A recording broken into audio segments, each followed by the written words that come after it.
খেয়ে নে, একেবারে পেট ভরে খেয়ে নে। পেট ভরে খেয়ে বেশি বেশি ডিম দিবি। আরে মোড়ল দাদা যে, তা কেমন আছো দাদা? আগে ভালো ছিলাম না, তবে তোর হাঁসগুলোকে দেখে ভালো হয়ে গেলাম। তোর হাঁসগুলোকে আমার বেশ মনে ধরেছে, আমি এগুলো বাড়িতে নিয়ে যেতে চাই। এসব কি বলছো দাদা? দয়া করে আমার হাঁসগুলোর উপর নজর দিও না। আমি দয়াটা বুঝি না, আমি যখন বলেছি হাঁসগুলো নিয়ে যাব তখন নিবই। দাদা, এগুলো আমাদের সংসার চালানোর একমাত্র সম্বল। আমি এই হাঁসগুলো তোমাকে দিতে পারবো না। তুই বনের মোড়লের মুখের ওপর কথা বলছিস? তোর তো সাহস কম নয়, তোকে এক্ষুনি আমি বন থেকে তাড়িয়ে দিব। না না দাদা, বন থেকে তাড়িয়ে দিও না। এই বন ছাড়া আমাদের যাওয়ার আর কোনো জায়গা নেই। তুমি হাঁসগুলোকেই নিয়ে যাও। এবার রাস্তায় এসেছিস, দে দে হাঁসগুলো আমার কাছে দিয়ে দে। মোড়ল ইগল এই বলে বিউটি পায়রার সব হাঁস ধরে নিয়ে যায়। বিউটি কাঁদতে থাকে। কিছুক্ষণ পর সেখানে কবুতর আসে আর বিউটিকে কাঁদতে দেখে বলতে থাকে, বিউটি, কি হয়েছে? তুমি এভাবে কাঁদছো কেন?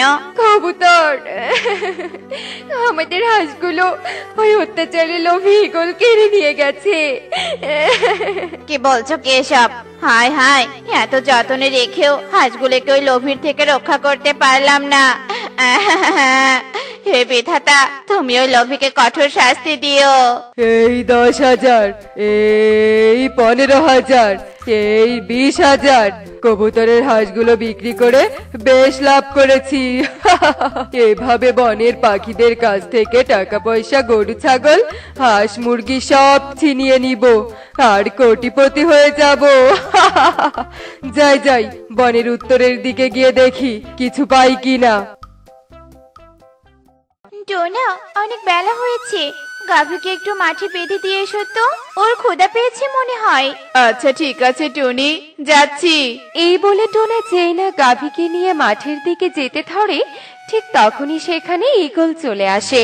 তোকে আর কষ্ট করে গাভীকে মাঠে নিয়ে যেতে হবে না রে টোনা, আজ থেকে তোর গাভীকে আমি মাঠে নিয়ে যাব। মানে কি বলছো দাদা? আমি তো কিছুই বুঝতে পারছি না। বুঝতে পারছিস না? দাঁড়া, আমি বুঝিয়ে বলছি। আজ থেকে এই গাভী আমার, আর আমার গাভীকে তো আমি মাঠে নিয়ে যাব, তাই না? দে দে, গাভীকে আমার হাতে তুলে দে। না না টোনা, খবরদার, গাভীকে ওই লোভী মোড়লের হাতে দিবে না। কি বললি? আমি লোভী?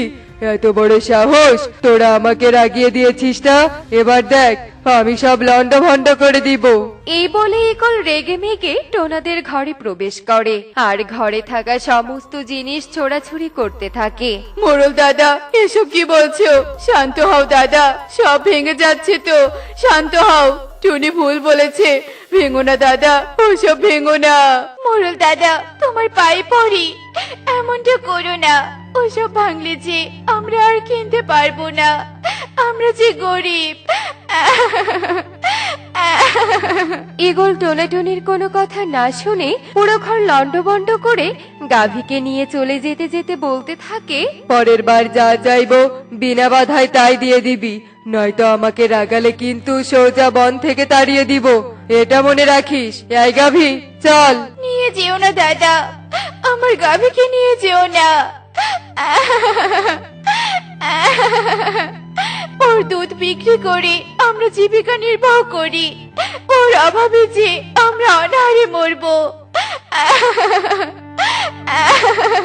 চুপ করো টুনি, চুপ করো। ওই পাষাণ লোভী অত্যাচারী আমাদের কথা শুনবে না, তবে জেনে রেখো ও একদিন কঠোর শাস্তি পাবে। এভাবে ঈগলের অত্যাচার দিন দিন বাড়তেই থাকে। বনের অসহায় গরিব পাখিদের সয় সম্বল কেড়ে নিয়ে ধনী হতে থাকে। ওই লোভী ঈগলের অত্যাচার আর সহ্য হচ্ছে না। ওই লোভী কাল আমার স্ত্রীর চিকিৎসার জন্য জমানো সব টাকা কেড়ে নিয়ে গেছে। না, এভাবে আর চুপ করে থাকা যাচ্ছে না, ওই ঈগলের একটা শাস্তির ব্যবস্থা করতেই হবে। কিভাবে শাস্তির ব্যবস্থা করবে দাদা? ওই ঈগল যে শক্তিতে সম্পদে আমাদের থেকে অনেক বড়, ওকে শাস্তি দিতে চাইলে বুদ্ধি লাগবে দাদা, বুদ্ধি। ওই ঈগলকে শায়েস্তা করার মতো আমার মাথায় একটা বুদ্ধি এসেছে। কি বুদ্ধি এসেছে, কি বুদ্ধি? কি বুদ্ধি টোনা? বল বল শুনি। শোনো, মন দিয়ে শোনো। টোনা তার বুদ্ধির কথা সবাইকে খুলে বলে। সবাই শুনে বলতে থাকে, বাহ টোনা, এটা দারুণ বুদ্ধি। তুই যদি এই বুদ্ধিমতো কাজ করতে পারিস তাহলে ওই ঈগল আমাদের কাছ থেকে যা যা কেড়ে নিয়েছে আমরা আবার সব ফিরে পাবো, আর ওই অত্যাচারেও শাস্তি পাবে। টোনা, আর দেরি নয়, যা যা বুদ্ধিমতো কাজ শুরু করে দে, আমরা সবাই আছি তোর সাথে। আচ্ছা বেশ, চললাম তবে আমি। বুদ্ধিমতো সব প্রস্তুত, এবার এই রাস্তায় ওই বজ্জাত ঈগল আসা বাকি, তারপরই শুরু করে দিব আসল অভিনয়। টোনা এসব বলতে বলতে দেখতে পায় ঈগল তার দিকেই আসছে। ওই তো আসছে লোভী অত্যাচারীটা। টোনা, আর দেরি নয়, অভিনয় শুরু কর। সোনার ডিম দেয়া সোনার মুরগি, তোকে আমি রাখবো না, তোকে আমি আজকে বিক্রি করব। তোর মতো সোনার মুরগি আমার লাগবে না। ঈগল কিছুটা দূর থেকে টোনার সমস্ত কথা শুনে ফেলে আর বলতে থাকে, এ আমি কি দেখছি? টোনার সাথে সোনার মুরগি? ওই সোনার মুরগি তো আমার চাই মানে চাই। যাই, ওর কাছ থেকে মুরগিটা আমার করে নেই। এই টোনা, এই মুরগিটা আমার পছন্দ হয়েছে, আমাকে এটা দিয়ে দে। দাদা, এই মুরগি আমি তোমাকে দিব না। এই মুরগি তুমি জোর করে নিলে তোমার ক্ষতি হবে, মানে তুমি মারা যাবে। আমাকে কি তোর বোকা মনে হয় যে তুই ভুলভাল বললে আমি বিশ্বাস করে নিব? দে, মুরগিটা দিয়ে দে বলছি। দাদা, আমি ভুলভাল বলছি না, আমি সত্যি বলছি। এই সোনার মুরগি কোনো সাধারণ মুরগি নয়। এ মুরগি আমাকে পরি দিয়েছে আর বলেছে আমার কাছ থেকে কেউ জোর করে মুরগি নিলে তার মৃত্যু হবে। টুনি আমার হাত থেকে এই মুরগি তার কাছে জোর করে নিতে চেয়েছিল, যার ফলে অসুস্থ হয়ে পড়েছে। তুমি যদি এই সোনার ডিম পাড়া সোনার মুরগি নিতে চাও তাহলে তোমাকে টাকা দিয়ে কিনতে হবে। বেশ বেশ, কিনে নিব। বল কত টাকা নিবি? তোমার যত টাকা আছে সব টাকা দিলে তবে মুরগি দিব। ফাজলামো করছিস আমার সাথে, তাই না? এর পরিণাম খুব ভয়াবহ হবে বলে দিলাম। তবা তবা, ফাজলামো করছি না দাদা। পরি আমাকে যা যা বলেছে আমি তো তাই তাই বলছি। পরি বলেছে যে মুরগি কিনবে তার জমানো সব টাকা দিয়ে কিনতে হবে, নয়তো যে কিনবে তার ক্ষতি হবে। ঈগল দাদা, এবার কি করবে বুঝে দেখো। আমার জমানো সব টাকা দিয়ে এই মুরগি কিনলে পরে এর সোনার ডিম বিক্রি করে আমি ধনী হয়ে যাব। না না, এই সুযোগ হাতছাড়া করা যাবে না। বেশ, পরি যেমন বলেছে মানতেই হবে। তুই দাঁড়া, আমি আমার জমানো সব টাকা নিয়ে আসছি। আমি না আসা পর্যন্ত এই মুরগি কিন্তু কারো কাছে বিক্রি করবি না, এই বলে দিলাম। আচ্ছা ঠিক আছে দাদা। ঈগল টোনার কাছ থেকে সোজা বাড়িতে চলে আসে আর জমানো সব টাকা একটা বস্তায় ভরে আবারও টোনার কাছে আসে। এই নে টাকা, আর দে সোনার মুরগি। এই নাও দাদা, এবার আমি আসি। টোনা ঈগলের কাছ থেকে টাকার বস্তা নিয়ে খুশি মনে বাড়িতে চলে আসে। টোনাকে দেখে টুনি সহ বাকি সবাই বলতে থাকে, টোনা, তোকে এত খুশি দেখাচ্ছে কেন? আর বস্তায় কি? দাদা, আমরা সফল হয়েছি। ওই ঈগলকে বোকা বানিয়ে নকল মুরগি দিয়ে এক বস্তা টাকা এনেছি, এই দেখো। হা, হা, হা, হা, হা। আরে তাই তো টোনা, তোর সাহসের জুড়ি নেই। তুই বীর টোনা, তুই বীর। টোনা, এই টাকা সবাইকে ভাগ করে দাও। টুনি একথা বলার সাথে সাথে সেখানে ঈগল চলে আসে হাতে একটা মুরগি নিয়ে আর হুঙ্কার করে বলে, এই বজ্জার টোনা, তোর সাহস তো কম নয়। আমাকে নকল মুরগি দিয়ে বোকা বানিয়েছিস। বাঁচতে চাইলে আমার সব টাকা ফেরত দে, নয়তো তোর আজ শেষ দিন। বোকা ঈগল, তুই আর এক টাকাও পাবি না। তুই এতদিন আমাদের কাছ থেকে যা যা কেড়ে নিয়েছিস আজ আমরা সব ফেরত পেয়েছি। তাই বলি কি, শাস্তি পাওয়ার আগে এখান থেকে চলে যা। যত বড় মুখ নয় তত বড় কথা। দাঁড়া, দেখাচ্ছি মজা। এই বলে ঈগল যেই টোনার দিকে তেড়ে আসতে ধরে ঠিক তখনই সব পাখি তাদের পাশ থেকে লাঠি তুলে নেয়। অত্যাচারী লোভী, অনেক সহ্য করেছি, আর নয়, আজ তুই আমাদের হাতে ধ্বংস হবি। এই মারো সবাই। হায় হায়, এতদিন তো এরা আলাদা আলাদা ছিল, তাই ওদের ওপর আমি অত্যাচার করতে পেরেছি, কিন্তু আজ এরা সবাই একত্র হয়েছে, এদের সাথে আমি শক্তি দিতে পারবো না, তাই এখান থেকে পালানোই উত্তম। ইগল, বাঁচতে চাইলে পালা। এই বলে ঈগল সেখান থেকে ছুটে পালাতে থাকে। এ দেখে সবাই বলে, পালিয়েছে বেটা ঈগল, যা ভয় পেয়েছে আর কখনো এই বনে আসবে না। আজ থেকে আমরা মুক্ত ওই অত্যাচারী ঈগলের হাত থেকে। খুব খুশি লাগছে আজ। এরপর থেকে ঈগল আর বনে ফিরে আসেনি, আর এদিকে বনবাসীও বেশ সুখেই দিন কাটাতে থাকে। দেখলে তো বন্ধুরা, বুদ্ধি আর একতার জোরে সব অসম্ভব কাজ সম্ভব করা যায়। এমনই সব মজার মজার শিক্ষণীয় টুনি পাখির গল্প দেখতে আমাদের সাথেই থেকো। আর গল্পটি কেমন হয়েছে তা কমেন্টে জানাতে ভুলো না কিন্তু। Bye bye. এই যে নীল নদী দেখতে পাচ্ছ, এই নদী পক্ষীকুল ও মানব গ্রামকে আলাদা করেছে।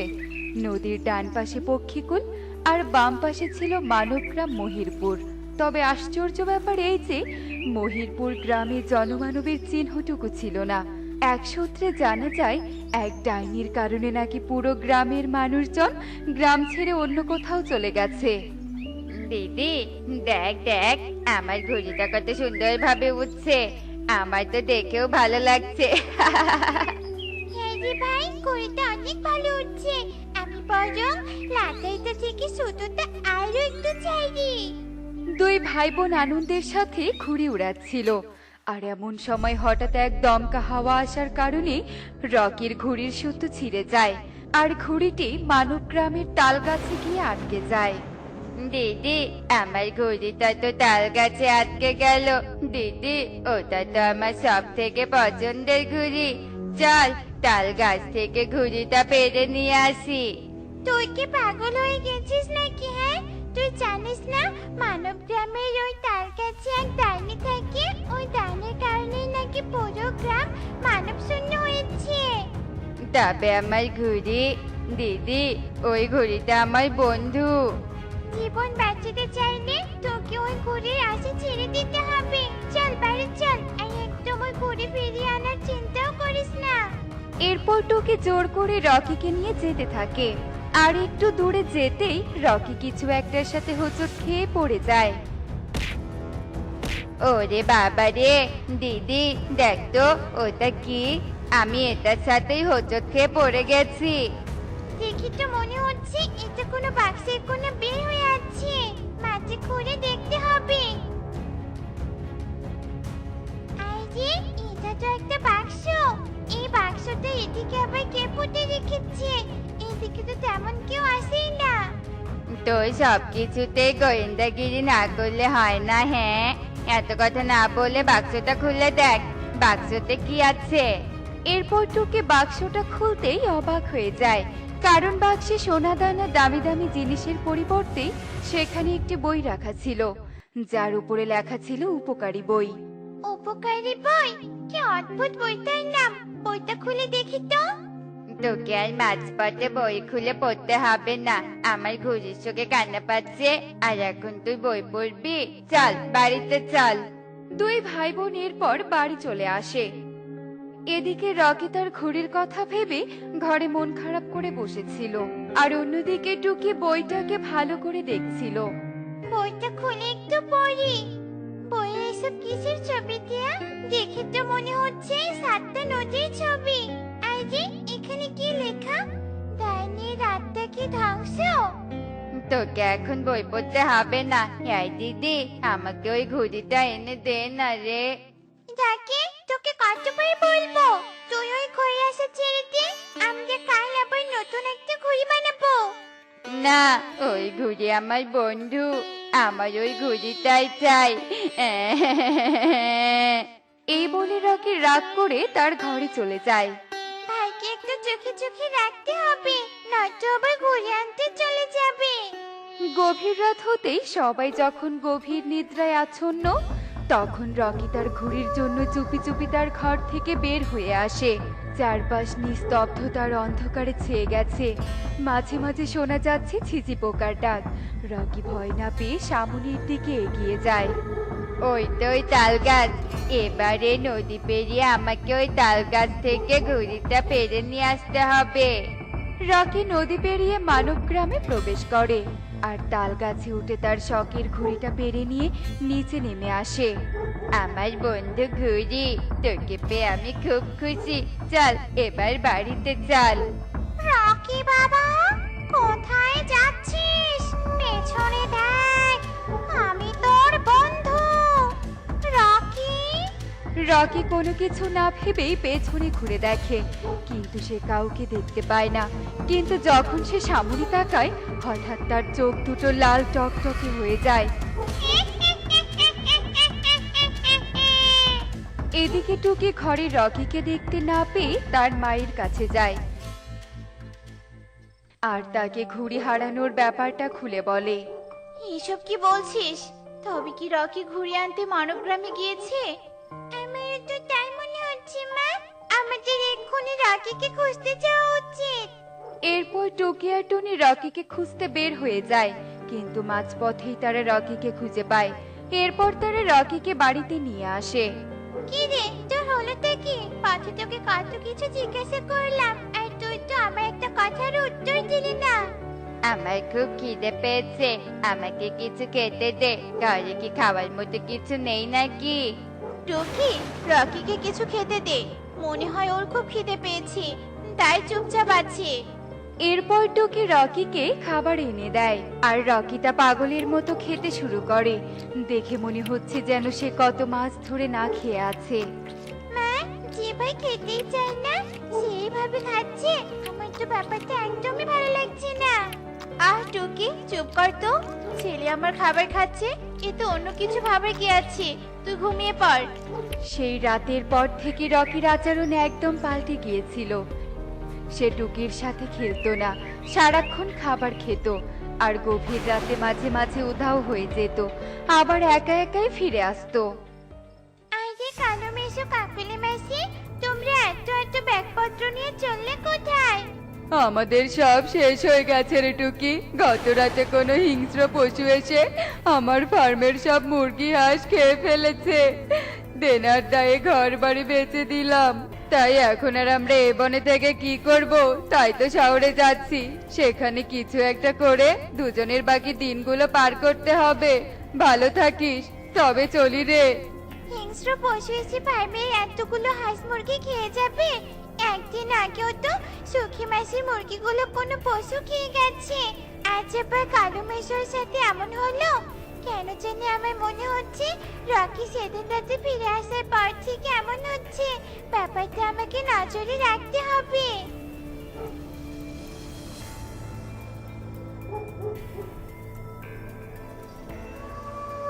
একি, এত রাতে রকি কোথায় গেল? ব্যাপারটা দেখতে হচ্ছে তো। রকি কিছু দূর যেয়েই টিয়ের খামারের সামনে চলে আসে আর হঠাৎ মজা, খুব মজা, খাবার খেতে ভারী মজা। এই বলে ডাইনি টিয়ের খামারের মুরগি খেতে শুরু করে। এসব আমি কি দেখছি? তবে আমি যা সন্দেহ করেছিলাম ঠিক তাই হলো। ভাইয়ের উপর ওই তাল গাছের ডাইনি ভর করেছে। এক্ষুনি এখান থেকে পালাতে হবে, না হলে ডাইনি দেখতে পেলে সর্বনাশ হয়ে যাবে। এই বলে টুকি সেখান থেকে দ্রুত পালিয়ে বাড়িতে আসে আর তখনই তার চোখে উপকারী বইটা পড়ে। এই বইয়ে ডাইনির সম্পর্কে কিছু লেখা ছিল, দেখি তো বইটা পড়ে। এরপর টুকি বইটা হাতে নিয়ে পড়তে শুরু করে।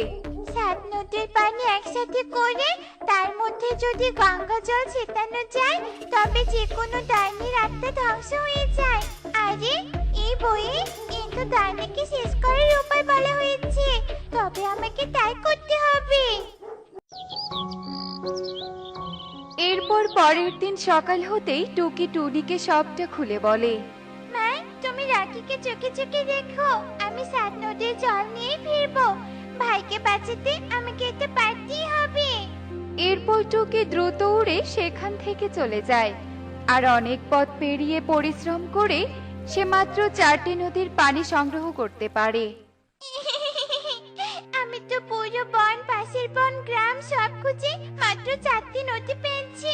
আমি আর 3টি নদী কোথায় পাবো?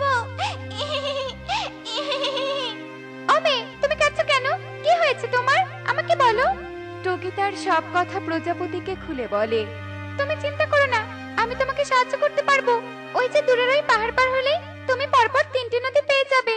তোমাকে অনেক ধন্যবাদ বন্ধু। এরপর টুকি প্রজাপতির কথা মতো পাহাড় পেরিয়ে 3 নদীর সামনে চলে যায় আর নদী থেকে পানি সংগ্রহ করে নিয়ে চলে যায়। 7 নদীর জল নেওয়া তো শেষ, এবার এতে এই গঙ্গার জল মেশালে ডাইনি ধ্বংস হবে।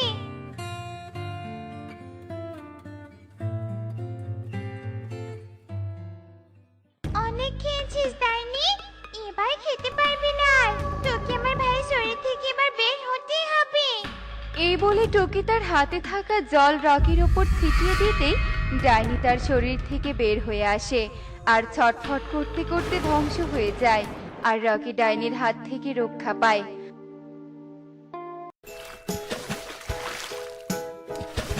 তো বন্ধুরা, দেখলে তো বড়দের কথা না শুনলে কেমন বিপদে পড়তে হয়। তোমরা সব সময় বড়দের কথা মেনে চলবে। এমনই সব মজার মজার শিক্ষণীয় টুনি পাখির গল্প দেখতে আমাদের সাথেই থেকো। আর গল্পটি কেমন হয়েছে তা কমেন্টে জানাতে ভুলো না কিন্তু। Bye bye. কালু, এই কালু, তুমি না বলেছিলে তুমি সব থেকে বড় লাউ চাষ করবে? হ্যাঁ কাকুলি, আমার জমিতে সব থেকে বড় লাউ হবে আর আমি হয়ে উঠবো এ বনের সব থেকে সেরা লাউ ব্যবসায়ী। তা এভাবে শুয়ে থাকলে সেরা লাউ ব্যবসায়ী হবে নাকি? তাড়াতাড়ি ওঠো আর এই কীটনাশক আর রাসায়নিক সারগুলো জমিতে দিয়ে এসো। কিন্তু কাকুলি, 2 দিন আগেই তো জমিতে সার দিয়ে এলাম। বাবা, ও বাবা, জমিতে যত বেশি সার দিবে তত ভালো লাউ ধরবে, তাই না মা? হ্যাঁ রে বাবা, একদম ঠিক বলেছিস। এরপর কালু সারের ডালি নিয়ে লাউয়ের জমিতে চলে যায় আর জমিতে ইচ্ছে মতো সার দিতে থাকে আর সার দেয়া শেষ করে বাড়িতে চলে আসে। আর এভাবে দেখতে দেখতে বেশ কিছু দিন কেটে যায়।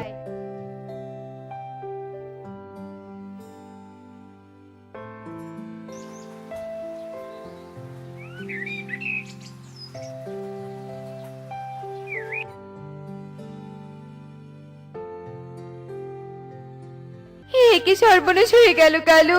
বড় লাউ পাওয়ার আশায় আমরা লাউয়ের জমির এত যত্ন নিলাম, তবুও কিনা আমাদের লাউয়ের গাছগুলো মরে গেল। এখন আমরা কি করব? এত বেশি কীটনাশক আর রাসায়নিক সার দিয়েও আমার এত বড় ক্ষতি হয়ে গেল, কিন্তু কেন? জমিতে অতিরিক্ত রাসায়নিক কীটনাশক সার ব্যবহার করলে জমির উর্বরতা নষ্ট হয়ে যায় আর এজন্য তোমাদের লাউ গাছ মরে গেছে। কিন্তু আমার জমিতে এবার অনেক লাউ ধরেছে, যাই আর একবার জমিটা দেখে আসি।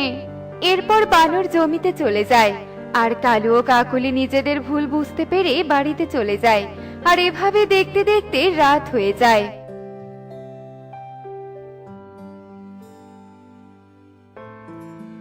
আমাদের তো এই বছরটা না খেয়ে মরতে হবে কাকুলি, কারণ সব টাকা তো আমরা লাউয়ের জমিতে খরচ করে ফেলেছি। শোনো কালু, আমার মাথায় রোজগার করার একটা উপায় এসেছে। কি উপায় কাকুলি? এরপর কালু ও কাকুলি মিলে বুদ্ধি করতে থাকে আর এভাবে দেখতে দেখতে সেই রাত কেটে যায়।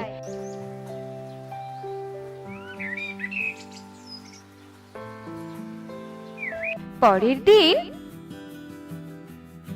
কিরে তোতা, তোর জমিতে তো দেখি সব থেকে ছোট ছোট লাউ ধরেছে।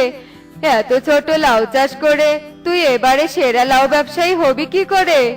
কি করব বলো কালু দাদা, সৃষ্টিকর্তা আমার ভাগ্যে যতটুকু রেখেছে তাই হয়েছে। শোন তোতা, আমি চাইলে তোকে এবারে সেরা লাউ ব্যবসায়ী করে দিতে পারবো, তবে তার জন্য আমাকে পুরো 5,000 টাকা দিতে হবে। তাই নাকি কালু দাদা? তাহলে তো খুব ভালো হবে, কারণ আমি প্রতিবার এই সেরা লাউ ব্যবসায়ীর গোল্ড মেডেলটা পেতে চাই, কিন্তু কোনোভাবে পাইনি। ঠিক আছে কালু দাদা, আমি তোমাকে 5,000 টাকা দিব, তবুও তুমি আমাকে সেরা লাউ ব্যবসায়ীর পুরস্কারটা নিয়ে দিও। ঠিক আছে, এত করে যখন বলছিস তাহলে অবশ্যই দিব। শোন, আজকে রাতের মধ্যে তোর জমির সব লাউ অনেক বড় হয়ে যাবে, আর লাউ চাষ করতে পারলে তুই সেরা লাউ ব্যবসায়ী হতে পারবি। এরপর কালু সেখান থেকে চলে যায় আর এভাবে দেখতে দেখতে রাত হয়ে যায়।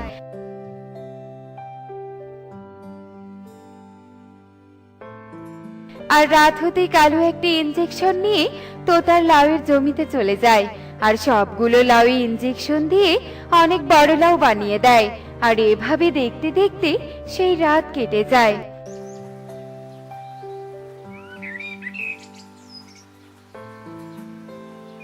আর পরের দিন নিজের জমিতে বড় লাউ দেখে তোতা অনেক খুশি হয়ে যায়।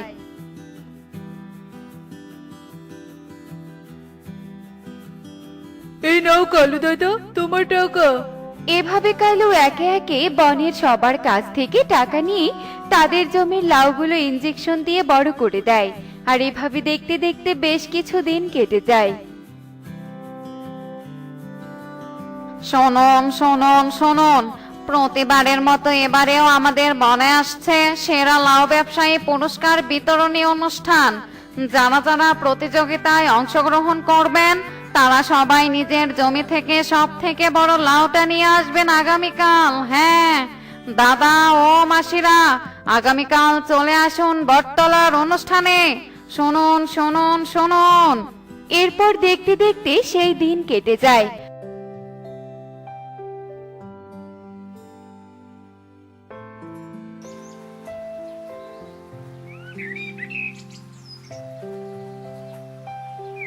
পরের দিন সবাই তাদের জমির লাউ নিয়ে এক বিশাল বটগাছের নিচে চলে যায়। কি, সবার হাতে তো আমার জমি লাউয়ের মতোই লাউ হয়েছে, তাহলে সেরা লাউ ব্যবসায়ী কে হবে? স্যার ও স্যার, এবার তো সবার হাতে ইয়া বড় লাউ দেখা যাচ্ছে। এত বড় লাউ তো আমি এর আগে কখনো দেখিনি। ঠিক বলেছিস, আমিও এর আগে কখনো এত বড় লাউ দেখিনি। ভালোই হয়েছে, এত বড় বড় লাউ শহরে বিক্রি করলে আমি অনেক বেশি টাকা পাবো। শোনো তোমরা তোমরা এবার খুব বেশি পরিশ্রম করেছো, যার কারণে সবার জমিতে এত বড় বড় লাউ হয়েছে। তাই তোমরা সকলে এবারের সেরা লাউ ব্যবসায়ী। যাও, এখন তোমরা লাউগুলো রেখে বাড়িতে চলে যাও। এরপর এগুলো ইঁদুর লাউগুলো নিয়ে শহরে চলে যায়। এত বড় লাউ তুমি কোথায় পেলে গো? জানো ইগলি, এবারে বনের চাষিরা অনেক পরিশ্রম করে এত বড় লাউ চাষ করেছে। কালই আমি ওদের জমির সব লাউ কিনে নিয়ে আসব আর শহরে বিক্রি করব।